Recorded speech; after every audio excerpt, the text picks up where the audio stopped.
A paz do Senhor para os irmãos. Vamos continuar então estudando aqui dentro do livro de Religiões e Seitas do curso de Teologia IBADEP. E hoje a gente vai falar sobre o movimento Hare Krishna. E isso está lá na página 61 do livro. Hare Krishna, né? É um movimento, uma seita mística, né? Que vem do hinduísmo. Krishna é uma palavra do sânscrito. O que é o sânscrito? Nós vimos na outra aula, são os escritos dos hindus, né? Que numa tradução literal aí para o português significa negro, azul, escuro ou só azul. E o nome de Krishna, enquanto Deus, significa a verdade absoluta, né? Dentro da religião hindu que nós estudamos na aula passada, Krishna é uma manifestação de Brahma. Lembra? Eu até brinquei que Brahma é igual a cerveja Brahma, né? Escreve-se igual a cerveja Brahma. Se vocês estão lembrados, né? Lembrando aí, Brahma se divide em 3 partes, né? Brahma, Vishnu e Shiva, o criador, o mantenedor e o destruidor. Então, esses 3 nomes aí são os nomes da divindade. Krishna é, portanto, aí dentro da religião hinduísta, do hinduísmo, a forma original de Deus. Então, ele é superior a toda e qualquer expressão de divindade, né? Uma vez que ele é a fonte de todas elas. Ele é um ser imortal e eterno que temporariamente se fez manifesto na Terra para poder agradar aqueles que o seguiam e para também aniquilar os demônios que povoam a Terra. Então, isso é a crença deles, né? Então, muitas das vezes, quando a gente olha assim, né, para essa figura, quando a gente estuda, a gente vai ver que Krishna vai aparecer imagens aí na forma de crianças comendo manteiga, ou de um jovem tocando flauta, ou um ancião que direciona, que orienta. Por quê? Porque ele é tudo e todos, né? Ele é um movimento conhecido como, que foi fundado por uma sociedade chamada Sociedade Internacional para a Consciência de Krishna. Isso lá em 1965, 66, em Nova York, nos Estados Unidos. Ele não é apenas um movimento religioso, mas ele também é um movimento filosófico e cultural que é derivado do hinduísmo chamado Vaishnava, né? São nomes difíceis aí, eu não sei exatamente como falo. O seu fundador, né? O fundador de Krishna já era adorado antes, né?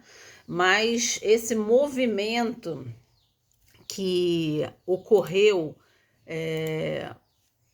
em 1996 foi mais ou menos como vamos dizer assim,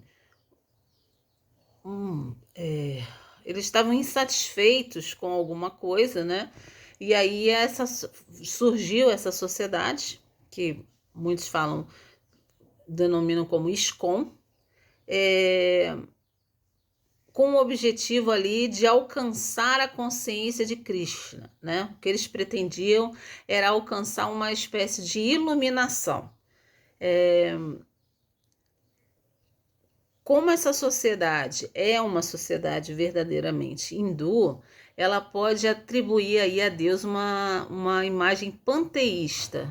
O que é uma imagem de Deus de um Deus panteísta? É aquilo que ele como é que eu vou explicar isso?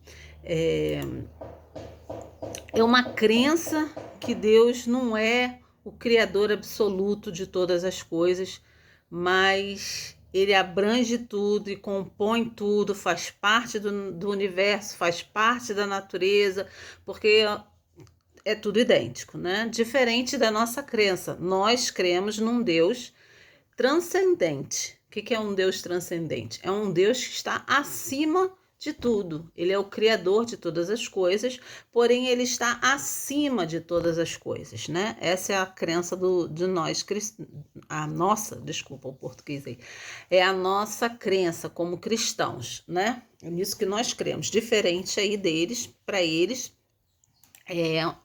Krishna é um deus aí panteísta.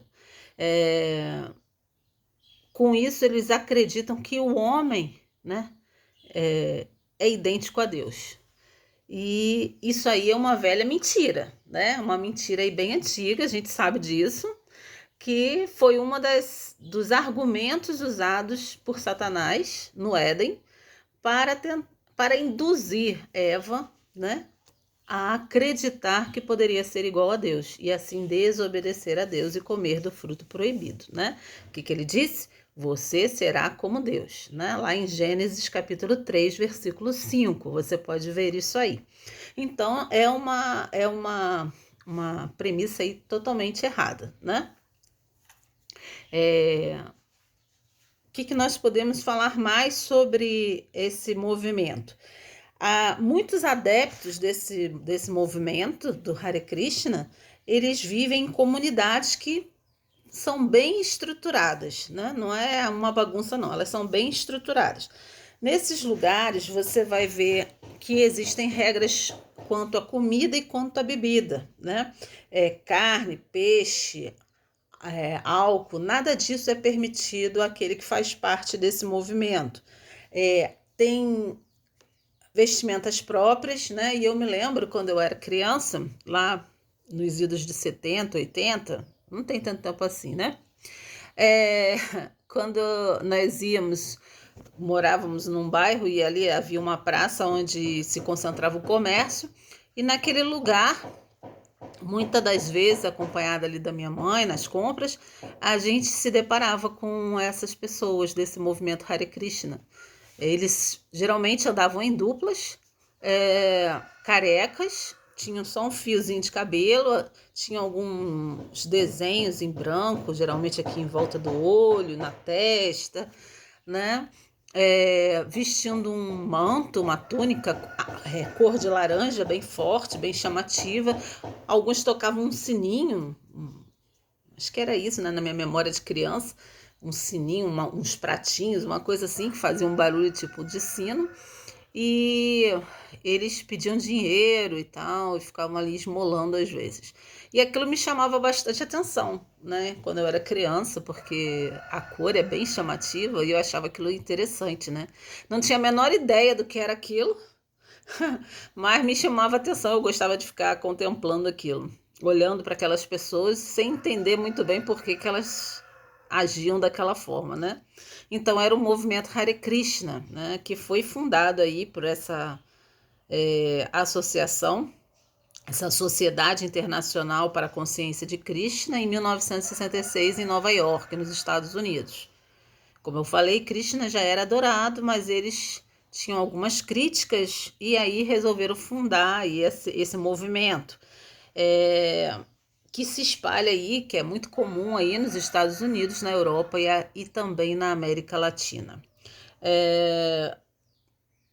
Eles têm alguns ritos devocionais que como é que eles fazem? Eles cantam o que a gente pode chamar de um mantra, né? Mantra é um cântico, um poema.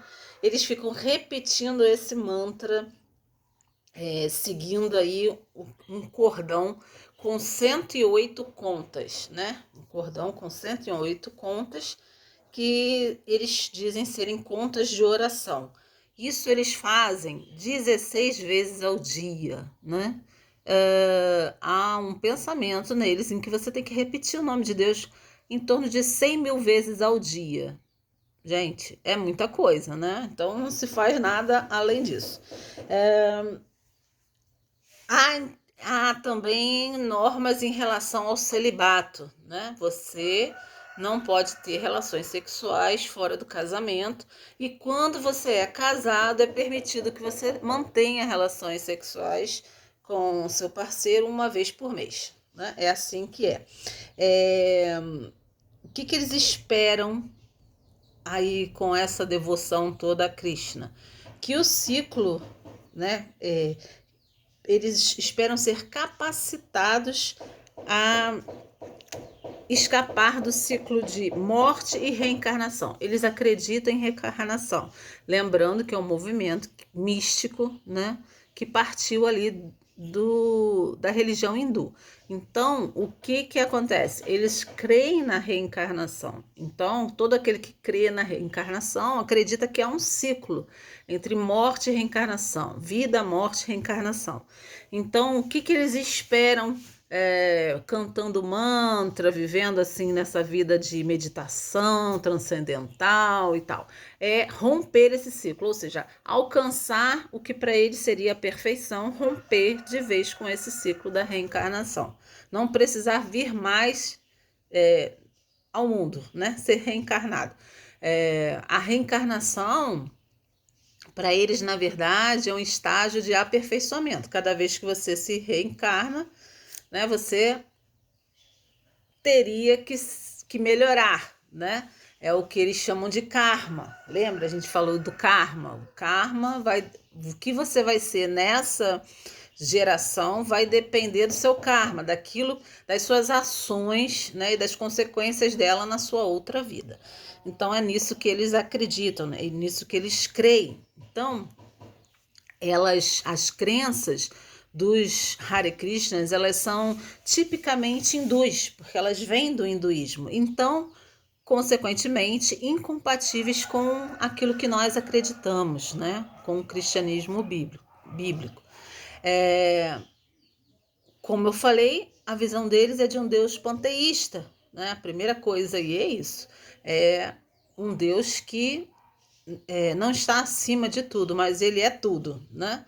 E a nossa visão não é essa. A nossa visão é de que o nosso Deus transcende, ele está acima de todas as coisas que ele criou, né?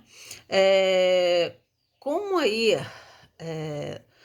toda falsa religião, esse movimento, uma das coisas que diferencia para nós é que eles requerem que os seus adeptos façam uma série de obras para poder alcançar a salvação, rompendo com aquele ciclo de morte e reencarnação.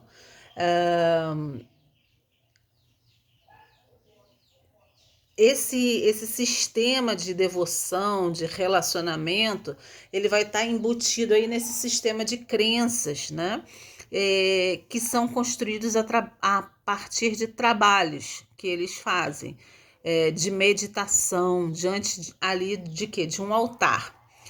E solicitação de esmolas, né? Então, esse é o trabalho deles.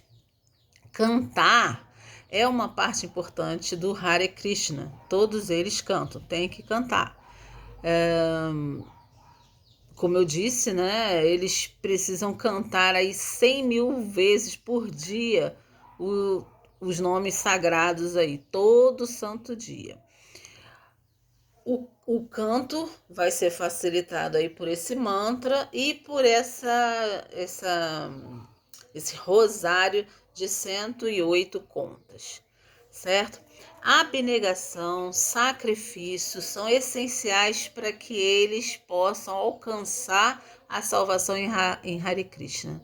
A salvação aí, de acordo com essa sociedade, ISKCON, né? Está completamente aí entrelaçada com o conceito hindu de karma, né? Ou de justiça retributiva. O que é isso? Aqui, vamos dizer assim, esse ensinamento requer que a crença da reencarnação, requer que você acredite na crença da reencarnação ou da transmigração da sua alma, né? As obras de uma pessoa, boas e más, elas são medidas e julgadas após a morte. Então, se alguém praticou boas ações, o que vai acontecer? Ele vai continuar a reencarnar em formas superiores, né? Agora, se as suas ações forem más, se você não foi bom, você foi uma má pessoa, você, na hora de se reencarnar, você vai vir numa forma inferior, numa forma de vida inferior. Então, é somente quando as boas ações que você pratica vão, elas podem o quê? Contrabalançar as más, né? E que aí, nesse momento, a pessoa pode cessar o ciclo do renascimento e aí, então, chegar àquilo que eles almejam, que é o que? Realizar a sua unidade com Krishna, né? Olhando assim para a crença deles, é, a gente vê que no âmbito do cristianismo, como que a gente se torna um com Deus, né? Crendo que Jesus Cristo é o nosso Senhor e Salvador, né? O Espírito Santo vem habitar em nós e nós nos tornamos um com Cristo, né? E a gente não precisa morrer para isso. Basta seguirmos uma vida santa, né? De acordo com a palavra de Deus, de acordo com a vontade do Senhor, e nós somos um como Cristo é um com o Pai, né? Assim ele nos ensinou.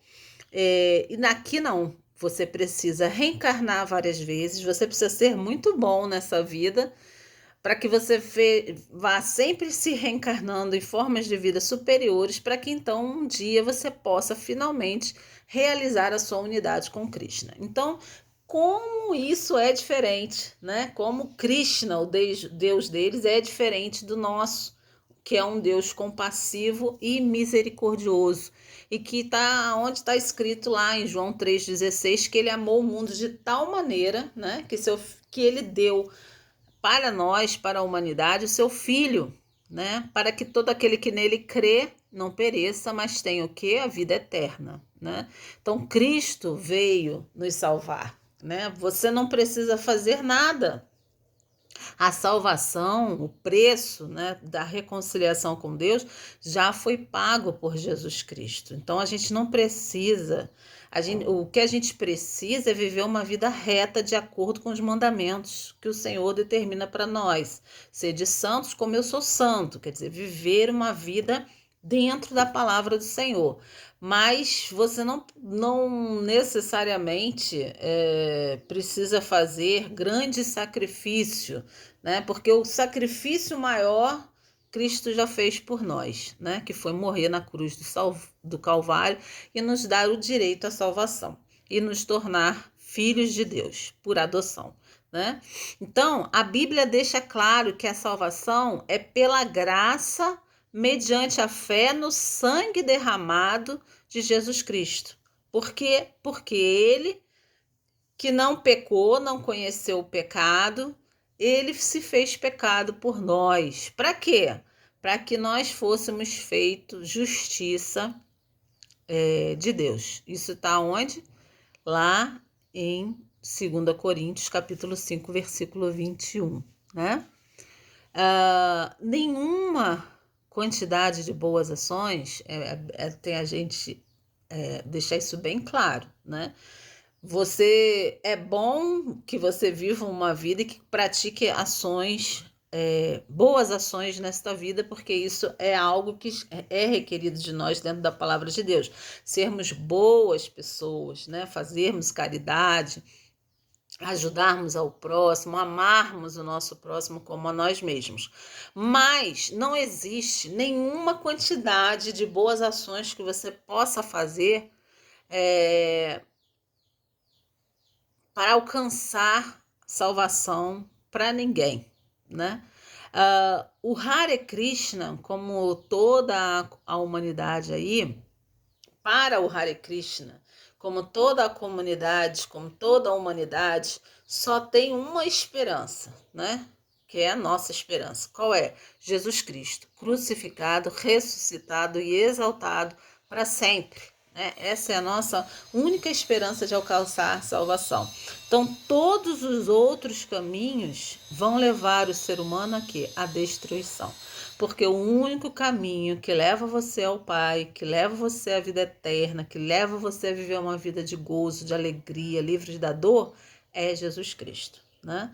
Então, o próprio Jesus Cristo, lá em João 14,16, deixou bem claro para nós, quando ele diz que eu sou o caminho, a verdade e a vida, ninguém vem ao Pai senão por mim, né? E ele diz bem claro, fica bem claro na sua palavra, que não há salvação em nenhum outro, né? Porque debaixo do céu nenhum outro homem há, nenhum outro nome há dado aí entre os homens pelo qual nós devamos ser salvos. Atos 4, versículo 12. Então, esse aí é um movimento que nitidamente é contrário a todo o nosso pensamento cristão, né? Em tudo aquilo que a gente crê, em tudo aquilo que a gente acredita que é o certo, né? E no que a gente pratica, né? Segundo a verdade que nos foi revelada. Conhecerás a verdade vos libertará, né? E seremos libertos. Então, esse é um movimento Hare Krishna, né? Bem resumidamente aí para você. Eles não possuem templos, né? Desculpa, eles possuem templos e comunidades aí em muitas cidades aí afora, né? E eles estão sempre distribuindo literaturas evangelísticas aí para as pessoas, pelas esquinas e por outros lugares. Esse é o trabalho que eles precisam fazer. Certo, irmãos? Então, esse é o movimento Hare Krishna. E agora nós vamos aqui, no próximo, nós vamos ver o Jainismo, que também é uma religião proveniente aí do hinduísmo.